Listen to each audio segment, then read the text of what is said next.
Hello again. It's Spencer Hess talking to you today about the therapeutic ethos and specifically looking at a few subsections of Christopher Lasch's classic, The Culture of Narcissism, American Life in an Age of Diminishing Expectations. He writes towards the beginning of the book that, quote, the contemporary climate is therapeutic, not religious. People today hunger not for personal salvation, let alone for the restoration of an earlier golden age, but for the feeling, the momentary illusion, of personal well-being, health, and psychic security. Even the radicalism of the 60s served, for many of those who embraced it, for personal rather than political reasons, not as a substitute religion, but as a form of therapy. Radical politics filled empty lives, provided a sense of meaning and purpose. And this should recall the discussion from a couple weeks ago about Barbara Ehrenreich's criticisms of the 1960s counterculture New Left, and what's sometimes called the cultural turn. And Lasch specifically takes Susan Stern, who was one of the leaders in the Weathermen or the Weather Underground, which split off from the SDS, and there's a whole crazy history there that we don't need to go into. It's enough to talk about his critique of her, where he says, carrying directly on from this previous citation, in her memoir of the Weathermen, Susan Stern described their attraction in language that owes more to psychiatry and medicine than to religion.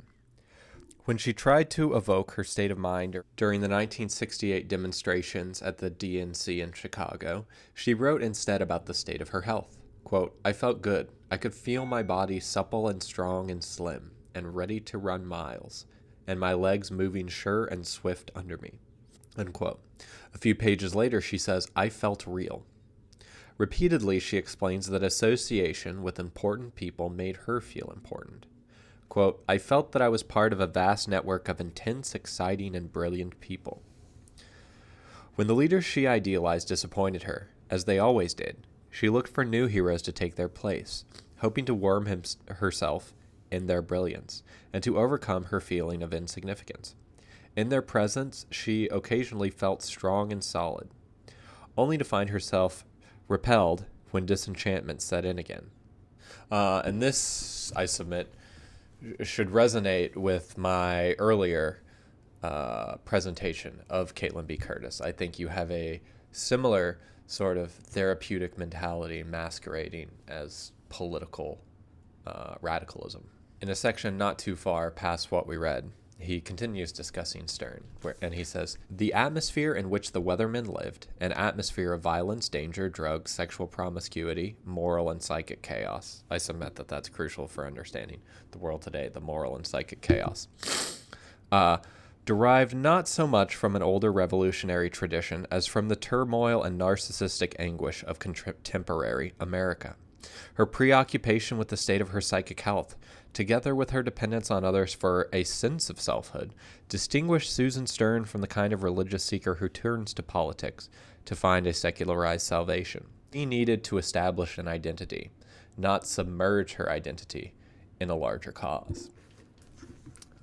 And that's a crucial half of what Lasch is saying. There's partly a critique of the narcissistic individual. But it's also important to realize, and a lot of his conservative fanboys don't notice this nearly as much, or they do, and then sort of disingenuously redirect it towards their national conservative, that's the term these days, national conservative purposes. That he's also making a material and social critique. It's not merely a problem that there are individual narcissists running around, but that we have a socio-political environment that rewards narcissists and punishes not being a narcissist. So in this, he's holding to a classical leftist disjunct where there's a material base and then there's a superstructure. And when you have a narcissistic base, that will create a narcissistic superstructure. Now, it's a little more complicated than that. There's a dialectic, there's feedback loops, sure. But nevertheless, the point still stands. So he writes that the professional elites, and in this he's referring to the PMC, he's aware of these lines of arguments. The professional elite must be regarded not as an independent class, but as a branch of modern management. The therapeutic ethic, which has replaced the 19th century utilitarian ethic, does not serve the quote-unquote class interest of professionals alone, as Daniel P. Moynihan and others have argued. It serves the interest of monopoly capitalism as a whole. He takes aim at the PMC in another passage where he writes, research into small groups, according to McGregor, showed that groups function best when everybody speaks his mind, when people listen as well as speak, when disagreements surface without causing obvious tensions, when the chairman of the board does not try to dominate his subordinates, and when decisions rest on consensus. These precepts, which by this time had become the common coin of the social sciences, summarize the therapeutic view of authority. And I'm arguing that Caitlin Curtis and all her talk about voices being heard is in a way echoing this. The growing acceptance of that view at all levels of American society make it possible to preserve hierarchical forms of organization in the guise of quote-unquote participation. It provides a society dominated by corporate elites with an anti-elitist ideology.